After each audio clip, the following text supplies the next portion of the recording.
নমস্কার বন্ধুরা, আজকে পেয়ারা মাখা খাবে? চলো তাহলে একটু কষ্ট করে পেয়ারা মাখাটা বানিয়ে ফেলি। এই পেয়ারাগুলো মুম্বাই থেকে নিয়ে এসছে আমার ভাই এবং তার বউ।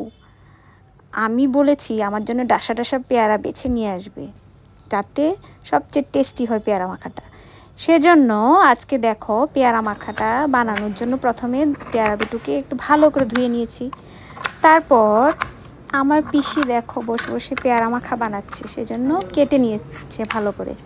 এভাবে ছোট ছোট পিস করে দুটো পেয়ারাকে কেটে নিতে হবে।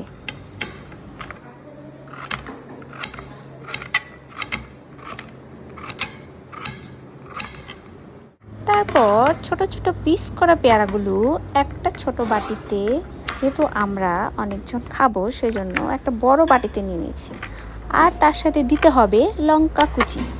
এভাবে ছোট ছোট করে কেটে আমি 3টে লঙ্কা দিয়েছি। তোমরা চাইলে লঙ্কাটা নাও দিতে পারো, ঝাল তোমাদের ইচ্ছে মতো ঝাল অনুসারে দেবে লঙ্কা।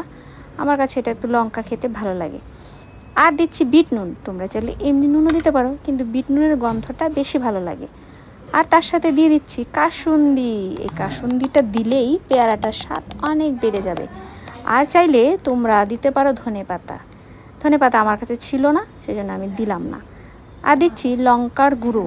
লঙ্কার গুঁড়ো যদি না খেতে চাও দেবে না, কিন্তু লঙ্কার গুঁড়োটা দিলে স্বাদটাও ভালো হবে, কালারটাও বেশ সুন্দর হবে। এভাবে মেখে নেবে, হাতের সাহায্যেও মেখে নিতে পারো, চামচ দিয়ে মেখে নিতে পারো। বাস আমাদের রেডি পেয়ারা মাখা। কে কে পেয়ারা খাবেন আসুন। গুড ইভিনিং সবাইকে, শুভ সানডে। এভাবে পেয়ারা মাখা বানিয়ে খেলে না মাথাটা পুরো নষ্ট হয়ে যাবে।